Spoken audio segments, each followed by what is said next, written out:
In today's video, I'm going to share with you 3 strategies that you can take as a new investor to get started in real estate. Check it out.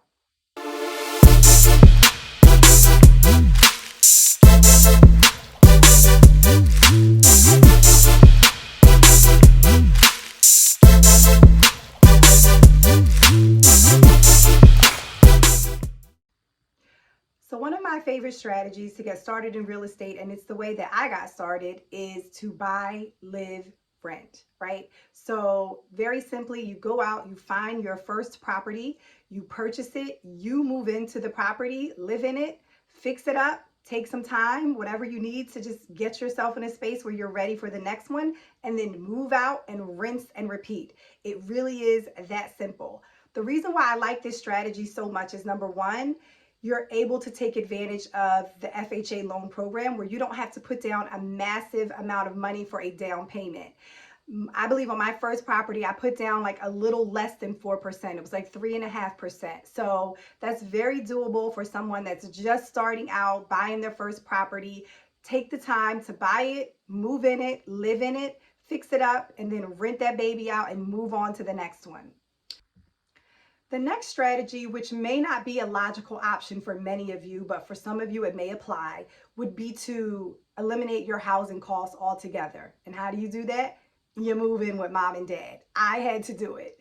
So it's really hard to save for a down payment if you're a single person and you're doing it by yourself and you're already paying an astronomical amount of money in rent. So if you find yourself in that situation where you're paying for housing and you're already paying someone rent, if you have the option to move in with your parents or a relative, do it. Take the time to move in with someone and save for a down payment.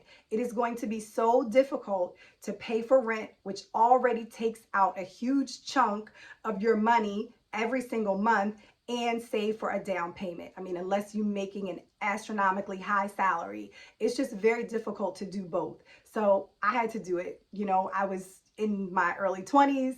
I was living in a fabulous apartment in the city. I loved it. And after a year, I realized that I was making my landlord rich. So the only way for me to be able to save for a down payment and save for one fast is to move in with mom and dad. Thanks, mom and dad, for letting me come back home.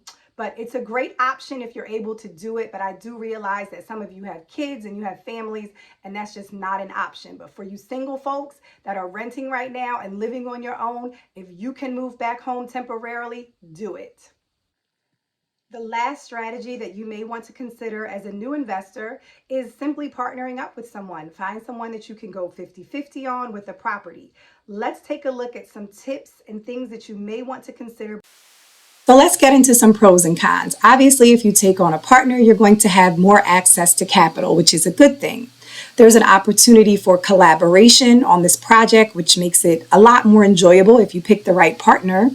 There's diversity of experience, which is also crucial. Maybe your partner brings something to the table that you lack. They might be great at accounting and finances, and you might be more of a hands-on person doing repairs and upgrades.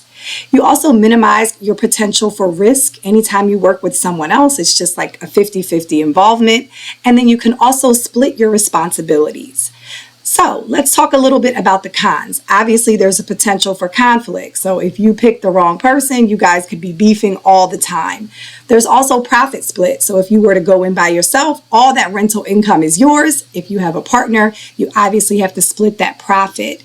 Unequal involvement is also an issue, so taking on more responsibility could fall on the partner, and you may stress yourself out because you're doing way more work than they are. And then last but not least, there are some tax implications that you'll need to keep in mind when you take on a partner, but with the right accountant, you should be able to overcome them. So that's it for my video today. If you found some value, please hit the like button and definitely subscribe.